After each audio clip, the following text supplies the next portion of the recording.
জুলাই গণঅভ্যুত্থানে অংশগ্রহণকারীদের সুরক্ষা ও দায় নির্ধারণের লক্ষ্যে যে বিলটা আনা হয়েছে, সেই বিলে যদি আমরা দেখি, এখানে কমিশন বলতে জাতীয় মানবাধিকার কমিশনকে বোঝানো হয়েছে এবং এখানে ২-এর ঘতে সংজ্ঞার মধ্যে আমরা যদি দেখি, বিশৃঙ্খল পরিস্থিতির অপরাধমূলক অপব্যবহার, এটার ব্যাখ্যাটা দেওয়া হয়েছে রাজনৈতিক প্রতিরোধের পরিবর্তে সংকীর্ণ ও ব্যক্তিগত স্বার্থে সংঘটিত যে হত্যাকাণ্ডগুলো হয়েছে এটাকে একভাবে দেখা হবে। আর আরেকটা হচ্ছে গণতান্ত্রিক ব্যবস্থা পুনরুদ্ধারের উদ্দেশ্য যেই কার্যাবলীগুলো সংগঠিত হয়েছে সেটাকে একভাবে দেখা হবে।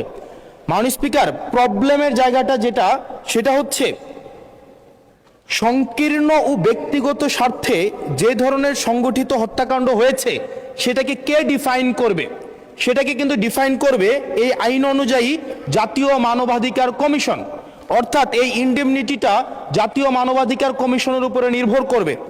এবার এই জাতীয় মানবাধিকার কমিশনের যে অধ্যাদেশ সেটা কিন্তু ইতিমধ্যে ল্যাপস করে দেওয়ার প্রস্তাব দেওয়া হয়েছে। এখন এই জাতীয় মানবাধিকার কমিশনটা এটা যে ২০০৯ সালের অনুযায়ী যদি চলে, তাহলে সেটা কিন্তু পুরোপুরি সরকার নিয়ন্ত্রিত একটা মানবাধিকার কমিশন।